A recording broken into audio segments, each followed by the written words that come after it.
di dalam dunia bisnis yang dinamis dan penuh tantangan. Semua dimulai dari impian. Impian seorang individu yang ingin mengubah dunia dengan idenya yang luar biasa. Dengan visi yang jelas, melangkah maju untuk memulai perjalanan yang akan mengubah masa depan.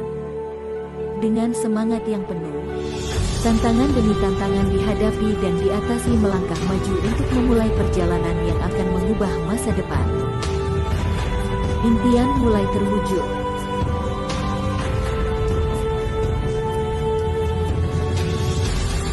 Akhirnya, September tahun 1995, didirikan Thalita Group. Tahun 2020, Thalita Group telah berkembang di berbagai sektor. Berpikir bersama, maju bersama, tumbuh bersama.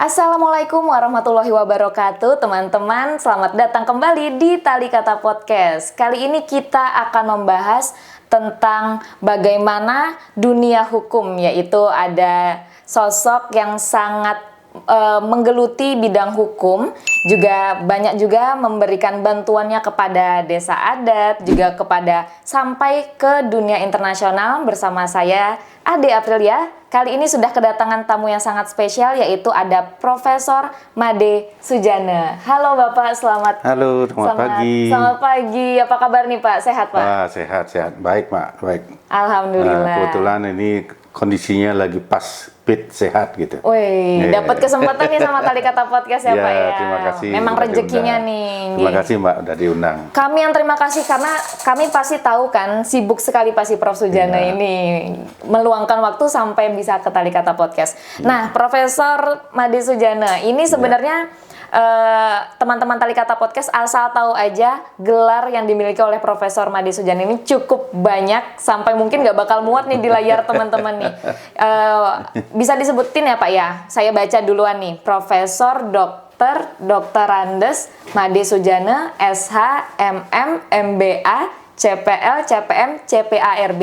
Itu yang Bapak kirimkan ke saya. Tapi mungkin bisa lebih banyak lagi ya Pak sebenarnya. Masih ada lagi 2 yang tidak masuk. Nah, mungkin teman-teman Tali Kata Podcast ini untuk mendapatkan ilmu yang bermanfaat dari Profesor Soejane mungkin bisa dijelaskan lebih dulu nih Pak. Sebenarnya ini gelar-gelar ini apa aja sih Pak? Silahkan. Ya, terima kasih Mbak sudah diberi kesempatan untuk menjelaskan segala sesuatu yang ada kaitannya sama diri saya. Supaya juga kawan-kawan lainnya jangan mengira segampang itu mendapatkan titel asal dipasang. Sebenarnya tidak demikian. Jadi kalau boleh saya cerita sedikit, saya sejak mulai bekerja itu, saya bekerja sambil sekolah. Dimanapun saya bekerja, sekolah tidak pernah saya tinggal. Kalau boleh saya satu persatu, mungkin agak lama ceritanya.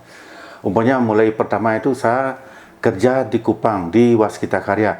Di Kupang saya baru BA. Saya melanjutkan di sana ambil ekonomi sampai Dr. Andesnya ketemu, selesai.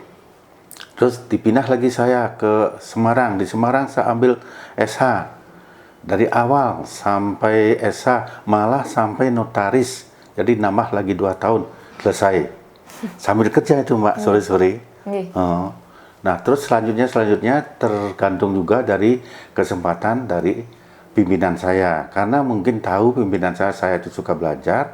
Setelah naik pangkat, pasti saya ada kesempatan untuk belajar lagi. Umpamanya contohnya ambil MM di Jakarta. Terus kemudian ambil MBA di Amsterdam. Terus selanjutnya ada gelar-gelar lainnya, itu adalah gelar dari profesional. Jadi saya contohkan sekarang, kalau nama profesor, doktor, SH, MM, MBA itu adalah gelar dari ilmu pengetahuan, ilmu ilmiah. Tetapi ada gelar lagi 3 itu adalah gelar profesional. Umpamanya apa? CPL, sertifikat procurement lawyer, CPM, sertifikat profesional mediator, CPARB, sertifikat profesional arbiter. Jadi 2 itu Mbak, jangan salah nanti. Artinya mencari juga beda. Tidak seperti yang ilmiah itu panjang dan lama. Kalau ini agak cepat tapi langsung mengerti keterampilan. Langsung efektif, langsung diterapkan gitu ya Pak ya. Betul. Bahkan diketahui juga Prof. Sujana ini merupakan Ketua DSI Bali, betul ya Pak ya? Ketua Dewan Sengketa Indonesia Bali. Nah itu hubungan sama Dewan Sengketa Mbak sekarang. Saya akan menjabat untuk Provinsi Bali. Nah saya oleh Presiden DSI hampir tiap bulan pada tahun kemarin 2024 diajak langsung menjajaki kerjasama luar negeri. ASEAN sudah habis semua. Terus rencananya nanti untuk tahun ini akan mulai ke dunia Amerika. Amerika dan selanjutnya setelah itu mungkin Eropa Barat. Itu rencananya. Apa yang dimaksud dengan kerjasama? Kerjasama ini artinya saat sekarang ini dunia atau kita di Indonesia pengadilan negeri itu kalau bisa dinomorduakan untuk menyelesaikan kasus. Kenapa demikian? Karena hakim-hakim kita terlalu sedikit dibandingkan dengan kasus yang ada di Indonesia ini, sehingga menumpuk kasus itu lama diselesaikan. Dan di samping itu untuk penyelesaian kasus di pengadilan negeri itu memang prosesnya lama, Mbak. Kalau boleh saya cerita agak panjang ini. Saya pernah menyelesaikan kasus itu 2 tahun. Setiap minggu sidang, 2 tahun baru selesai. Kan luar biasa itu. Sedangkan kalau kasus itu bisa diselesaikan di luar pengadilan seperti arbiter, mediator, itu tidak sampai sebulan bisa putus. Nah, kan jauh sekali. Betul. Nah, itu dari pemerintah mengeluarkan Undang-Undang Nomor 30 tahun 99 yang bunyinya mengenai arbiter dan cara lain penyelesaian sengketa. Untuk diketahui di luar negeri, Mbak ya, di luar negeri orang-orang luar negeri itu malah lebih maju penyelesaian sengketa di luar pengadilan daripada masuk pengadilan. Mereka di sana tuh alergi kalau masuk pengadilan, gitu. Alergi itu apa?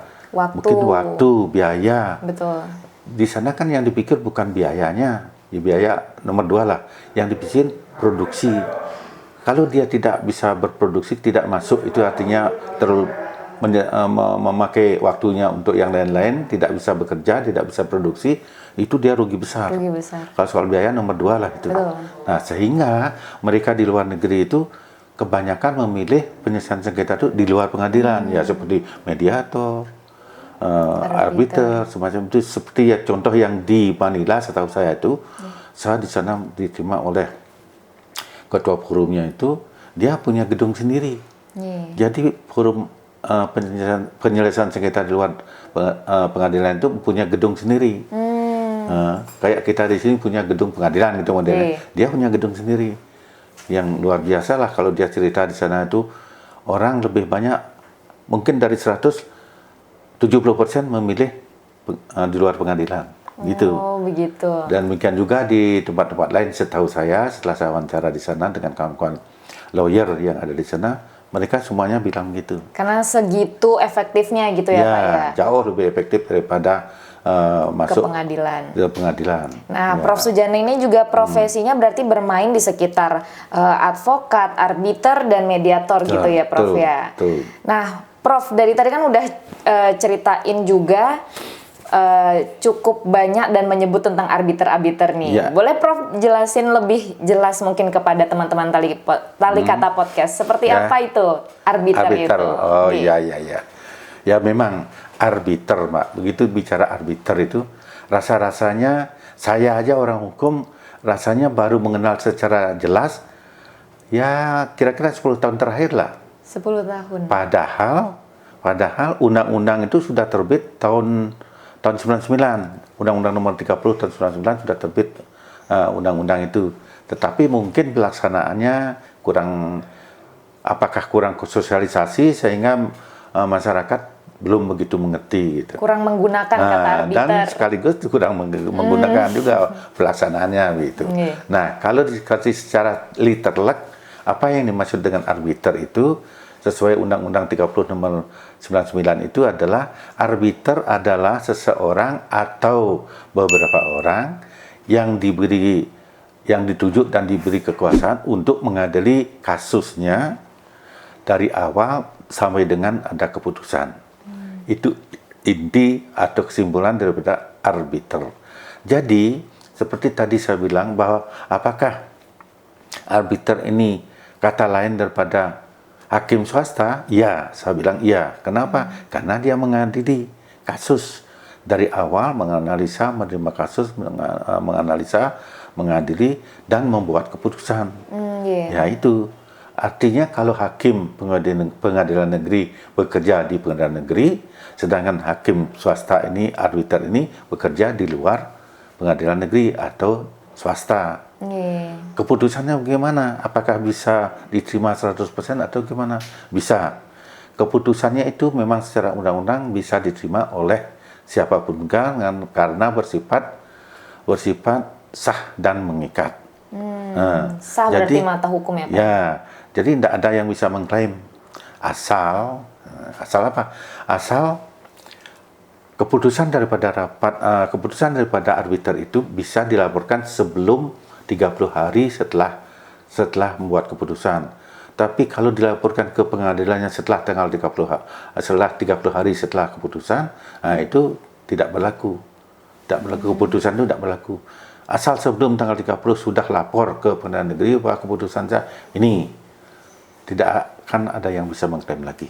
Oke, berarti memang tetap ada prosesnya dan sah secara hukum gitu ya Pak ya? Harus melalui proses itu. Tidak bisa berjalan sendiri. Kita hidup di dunia ini kan memang saling mengikat gitu kan. Betul Pak. Dan di dunia arbiter ini juga ada juga istilah independen nih Pak. Ya. Nah ini seperti apa nih Pak dari Prof. Sujana sendiri? Itu memang kalau kita judulnya itu melahirkan advokat yang independen. Ya tadi kan advokatnya sudah. Sekarang independennya, apakah independen? Ya kita tahu semua independen itu adalah adil, tidak pilih kasih. Nah itu dimaksudkan adalah sesuai dengan amanat daripada Undang-Undang 30 tahun 99 mengenai arbiter dan penyelesaian kasus di luar pengadilan. Nah itu kenapa? Ya diharapkan para hakim ini atau para arbiter ini menjadi orang yang berbuat jujur, satu kata dengan perbuatan, pikiran, kata sama pelaksanaan satu tegak lurus.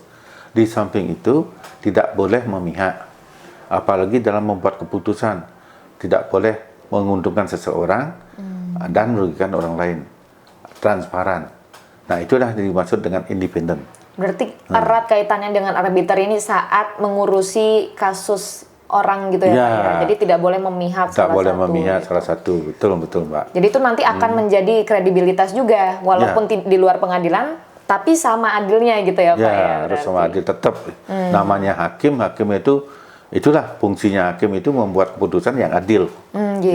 Supaya masyarakat percaya sama kita gitu. Nah, lalu apakah arbiter ini sama dengan hakim swasta nih Pak? Nah, itu yang saya bilang tadi, sama. Jawabannya tegas sama. Cuma itu yang saya bilang yang mengikat itu adalah hasil keputusan itu harus disampaikan ke pengadilan 30 hari setelah keputusan. Kalau dia melaporkannya itu setelah tanggal 30, jadinya keputusan itu tidak berlaku lagi. Nah, berarti ya kalau tidak berlaku ya gimana? Artinya tidak bisa dipakai gitu aja sudah. Gitu. Berarti memang tetap ada nih prosedurnya teman-teman. Ya betul. Berarti gimana nih Pak dari tadi Bapak bahas arbiter ini sama seperti hakim swasta dan dilakukan di luar pengadilan. Tapi apakah ada perbedaan kasus-kasus yang bisa ditangani arbiter dengan pengadilan itu? Apakah ada perbedaan? Kasus seperti apa yang bisa ditangani arbiter? Betul. Memang beda Mbak. Tidak semua kasus yang bisa diadili di arbiter. Terutama yang bisa diadili ditangani oleh arbiter itu adalah kasus-kasus yang ada hubungannya dengan perjanjian, perjanjian perdagangan. Ya intinya adalah kasus-kasus perdata. Kasus perdata utang piutang yang gitu-gitu. Tetapi kalau kasus pidana, umpamanya contoh pembunuhan, itu kan tidak bisa diperjanjikan. Kamu ini terus kamu bebas, tidak bisa. Itu memang harus panjang ya Pak ya, kompleks prosesnya gitu. Itu pembuktiannya segala macam harus melalui pengadilan negeri harus itu bedanya di sana Mbak. Jadi tidak semua kasus memang bisa diadili. Utamanya kasus-kasus yang bisa diperjanjikan. Terus ada wan prestasi, baru akhirnya masuk ke arbiter itu Mbak. Berarti memang kalau kasus perdata saja memang kemudian teman-teman ingin memikirkan untuk tidak menghabiskan waktu di pengadilan gitu ya Pak ya. Bisa betul. menghubungi arbiter gitu ya Pak ya, betul, biar lebih betul. efektif lah gitu. Ya. Nah, bagaimana nih kalau para pihak ini tidak mau melaksanakan keputusan arbiter nih Pak? Jadi arbiter sudah bersidang, ada keputusan, tapi salah satu pihak merasa baru ingat, padahal tadinya di persidangan mungkin tidak sempat protes dia. Betul. Wah, itu kok memberatkan saya, tidak mau saya. Waktu dieksekusi, tidak mau saya. Itu kurang adil nih arbiternya. Nah, itu caranya dari arbiter yang mengurus tadi, yang melaksanakan keputusan tadi itu membuat permintaan kepada pengadilan negeri supaya pengadilan negeri yang melaksanakan eksekusinya. Eksekusinya artinya bagaimana melaksanakan keputusan itu. Finalnya di pengadilan, negeri. Jadi pengadilan negeri sama dengan mengurusi kalau di pengadilan negeri itu ada sesuatu yang harus disita gitu umpamanya. Yang disita itu yang punya barang itu tidak mau. Nah, sama dengan itu prosesnya. Ya membentuk jurusita, bentuk ini segala macam, terus kapan pelaksananya. Persis sama seperti itu. Karena apa demikian? Karena arbiter itu memang belum diatur di undang-undang bahwa arbiter itu mempunyai hak eksekusi, belum ada hak eksekusi. Jadi eksekusi tetap melalui pengadilan negeri. Ya, begitu. Itu masalahnya, Mbak. Oh, berarti memang berhenti di pengurusan di luar pengadilan itu. Jika tidak setuju, nanti bisa dilanjutkan di pengadilan gitu ya. Karena memang istilahnya belum final lah ya Pak, yang memfinalkan pengadilan gitu. Bukan, terbalik nanti, salah pengertian nanti. Khusus mengenai yang tidak setuju tadi, khusus yang tadi, kalau keputusan arbiter itu tidak bisa diklaim lagi, udah mengikat, sah dan mengikat. Berarti sama finalnya. Ya, khusus mengenai yang tadi salah satu tidak setuju, bagaimana cara penyelesaiannya. Nah, itu dilaporkan ke pengadilan. Pengadilan, ini ada klien saya ini tidak setuju dengan keputusan saya, tolong diselesaikan. Tolong difinalkan. Itu kata-katanya kira-kira begitu. Akhirnya pengadilan itu membuat satu surat eksekusi. Apa yang dimaksudkan dalam putusan itu, pengadilan ini yang akan mengeksekusi, melaksanakan. Dia akan membuat jurusita, tim segala macam untuk pelaksananya gitu. Begitu. Khusus untuk itu aja. Yang tidak setuju ya Pak setuju ya. aja. Nah, berarti kalau memang setuju dengan keputusan arbiter ya sudah final. Sudah selesai, udah. Nggak ada ngurusin apa-apa lagi gitu ya Pak ya. Efektif waktunya juga. Kan cepat jadinya. Betul, gitu. betul. Kayak tadi saya bilang saya ngurus masalah itu 2 tahun itu tiap minggu sidang kan berat sekali itu. Berat sekali Pak. Jadi nggak bisa ngurusin apa-apa. Nggak bisa ngurusin apa. Makanya produksi kita jadi hilang, kesempatan berproduksi hilang. Maka seperti saya bilang, di luar negeri itu bukan masalah membayar utangnya, tapi masalah produksinya, kesempatan untuk produksi dia tidak bisa. Gitu. Setelahnya nggak bisa melanjutkan hidup gitu ya Pak ya. Itu, habis di pengadilan mereka aja. itu kan di sana harus produksi, tiap hari itu produksi. Kita di Indonesia atau khususnya di Bali ini, kita tidak produksi, masih ada beras lah di kampung, minta beras di kampung. Sayur ya kita bikin sayur sendiri, nanam. Kalau luar negeri tidak kerja, tidak makan. Betul. Jadi itu yang diperhatikan ya Pak ya, efektivitasnya. Nah, ini juga menarik nih Pak, dari tadi jelasin juga sepertinya pengalamannya banyak nih dari Prof. Sujana ini. Seperti apa? Ada pengalaman menarik nggak ketika menjalani tugas arbiter ini? Apa aja? Kalau soal tugas, waduh luar biasa Mbak. Kalau boleh saya cerita ini, cuma mungkin waktu. Mungkin saya singkat aja yang poin-poin aja. Itu kan tadi saya bilang bahwa arbiter ini baru-baru sekarang kita kenal kan. Sebenarnya pelaksanaan daripada arbiter itu sudah sejak dulu sudah ada. Tapi mereka pada tidak tahu. Nah, contohnya di sini saya artinya yang dimaksud tadi kan yang tugas-tugas yang menyenangkan atau yang bisa apa namanya Mbak tadi bilang?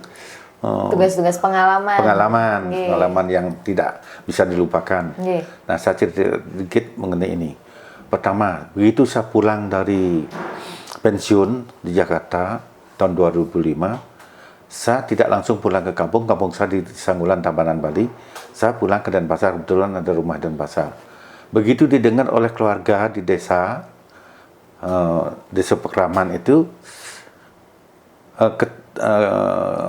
ketua adatnya atau berdesa adatnya datang ke rumah sama kalingnya, kepala lingkungan. Kebetulan mereka itu keponakan-keponakan saya sendiri lah.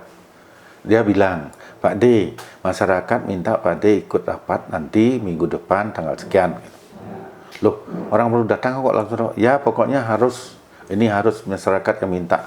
Pak D kan selama ini juga lama juga tidak pernah ikut bergabung di masyarakat, minta tolong datang gitu. Oke, saya oke kan, terus hari H-nya saya datang. Hari H datang, masyarakat umum udah kerama desa lah istilahnya, paling tidak udah ada 300 kakak itu berapa itu? 300 kakak itu, Mbak. Rapat dibuka oleh Kepala Desa Adat, acaranya adalah satu-satunya acara penunjukan Pak Made Sujana menjadi Ketua Panglingsir. Bingung saya, begitu saya dengar gitu, bingung. Surprise nih berarti. Iya, saya jadi bingung. Kok kasih tugas Panglingsir itu apa gitu? Nah, terus dia jelaskan tata-tata. Di dalam dia menjelaskan itu, saya langsung angkat tangan minta tolong minta bertolong, saya menyampaikan isi hati dulu sebentar aja gitu. Dikasih kesempatan. Karena saya kan lama meninggalkan Bali, jadi bahasa Bali saya masih kacau balau, pakai bahasa Indonesia. Minta maaf, kramo niki tiang minta tolong bicara sedikit. Ini disilakan oleh Pendeta Adat. Saya kalau boleh jangan ditunjuk sebagai ketua Panglingsir, apalagi ketua Panglingsir aja saya tidak tahu. Karena Panglingsir sepengetahuan saya itu pasti orang-orang tua. Di kiri kanan saya ini banyak orang-orang udah rambut putih, padahal saya baru umur 56 lewat dikit, baru pensiun. Janganlah saya jadikan itu, saya berikan saya pekerjaan lain, saya pasti akan kerjakan. Yang kira-kira pekerjaan itu sesuai dengan kemampuan saya, sesuai dengan profesi saya. Baru begitu saya ngomong, tidak Pendeta Adat yang ngomong, terus langsung salah satu yang hadir angkat tangan. Yang angkat tangan itu minta bicara sebentar saja menyangkut pembicaraan Pak Made. Ternyata anak itu adalah masih dari keponakan. Di kampung kan pasti semuanya keluarga kan. Betul. Masih juga keponakan saya. Dia agak vokal karena dia bobotoh itu, dia tukang judi gitu. Vokal dia. Dia minta maaf nih, dia tidak bisa menerima tuh kata-kata Pak Made itu, gitu dia.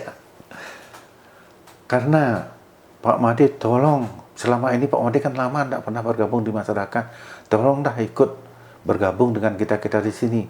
Masalah pekerjaan apapun kami yang kerjakan, kami cuma minta tolong otaknya Pak Made sama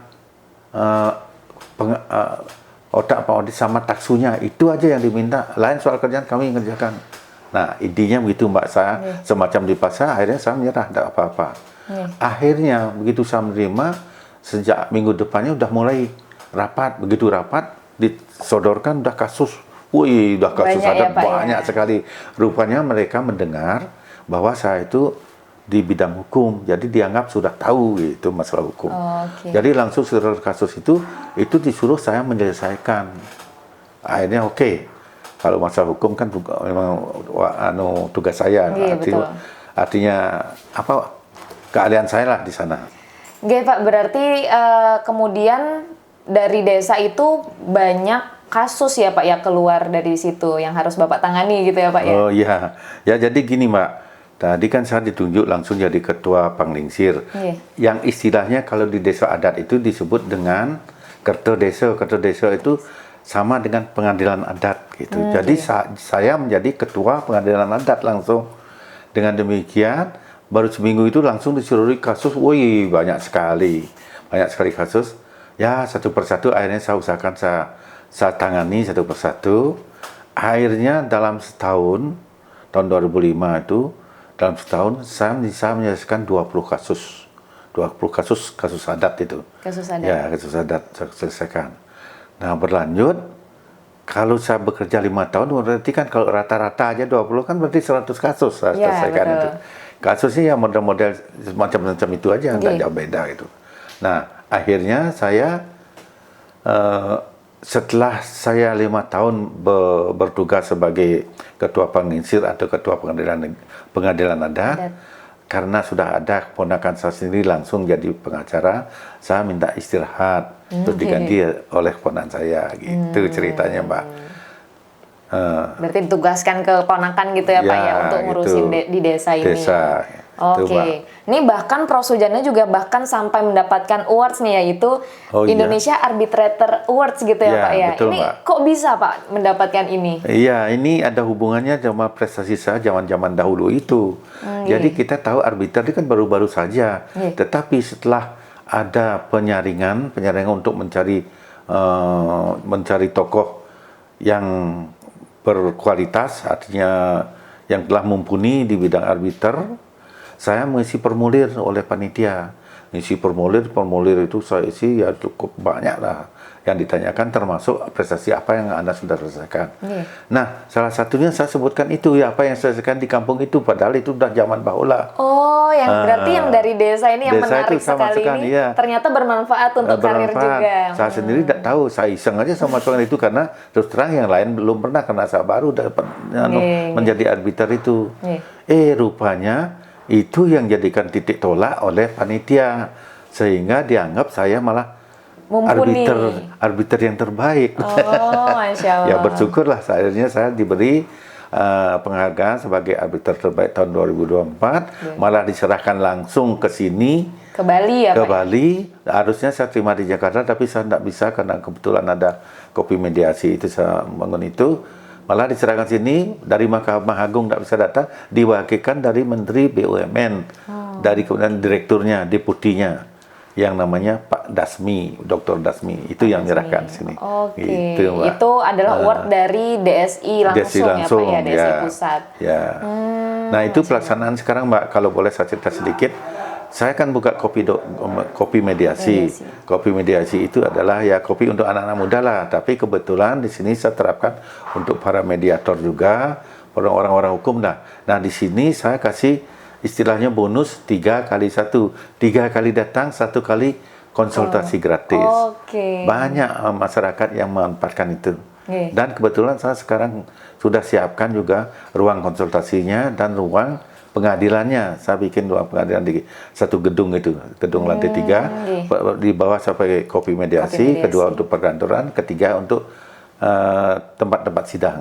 Oke, Masya Allah, luar biasa sekali nih Pak, sampai dapat penghargaan nih dari arbiter, padahal baru menggeluti nih Pak Nah gitu, mungkin Pak, ada nih Pak, dari ke segala yang Bapak sudah sampaikan ini, mungkin ada harapan nih untuk masyarakat luas seperti apa nih Pak, tentang hukum, tentang arbitrator seperti itu. Nah sekarang itu kalau kita mengamati Mbak dari medsos ya, media sosial itu luar biasa tuh masalah hukum kan, tiap hari itu yang keluar tuh masalah hukum, terutama hoak gitu kan. Hoak orang menjadi orang menjadi takut sama hukum. Itu sebenarnya hukum tidak perlu ditakuti. Justru hukum itu kalau kita pelajari, kita taati, itu membimbing kita menjadi orang yang baik dan masyarakat menjadi damai. Tidak saling bertengkar. Makanya cobalah saya sarankan masyarakat kita melek hukum, artinya kita belajar hukum, jangan ditakuti. Hukum itu adalah membawa kita ke arah yang baik, asal ditepati. Betul. Berarti memang hukum itu harusnya menjadi kita lebih berpikir kritis, tahu titik masalahnya di mana, bisa diselesaikan dengan cepat gitu ya Pak. Betul Mbak. Gitu, Oke, langsung saja mungkin Pak closing statement untuk kehadiran Bapak di sini di Tali Kata Podcast. Terima kasih ya Mbak ya, sudah diundang ke sini, sudah ikut berbicara, ya sedikit mengungkapkan pendapat. Mungkin perlu untuk rekan-rekan yang sesama hukum atau yang non hukum, siapa tahu ada manfaatnya. Nah, sebagai closing saya di sini minta kepada seluruh masyarakat, marilah kita sama-sama memperhatikan pemerintah, himbauan pemerintah supaya kasus itu diselesaikan di luar pengadilan dengan sistem yang sudah dikeluarkan oleh pemerintah, yaitu Undang-Undang 30 tahun 99, seperti arbiter, seperti mediator, seperti bani, seperti ya pengadilan-pengadilan luar swasta yang lainnya. Karena apa? Karena kalau pengadilan lewat pengadilan negeri bukan apa-apa, kasihan hakim-hakim kita itu terlalu banyak di kasus sehingga beliau itu tidak sempat istirahat. Di samping itu jadi kasusnya lama sekali untuk diproses, di samping memang syarat untuk proses itu memang begitu lama. Nah, sekali lagi, mari kita sama-sama melek hukum dan pakailah aturan-aturan penyelesaian kasus di luar pengadilan. Seperti di luar negeri, memang demikian yang banyak. Marilah kita ikuti himbauan ini supaya kasus selesai dengan cepat, Lebih murah, produktif, murah, dan efektif. Efektif. Ya, gitu. Terima kasih Mbak ya. Terima kasih Ya, banyak Bapak. terima kasih. Semoga segala usahanya makin bermanfaat bagi kasih. masyarakat luas juga. Nanti bisa bertemu lagi di kesempatan lain Bapak. Semoga makasih, lancar, Mbak. sehat selalu. Makasih. Teman-teman Tali Kata Podcast. Saya Ade Aprilia dan Prof. Sujana undur diri. Sampai jumpa di kesempatan selanjutnya. Assalamualaikum warahmatullahi wabarakatuh. Ya.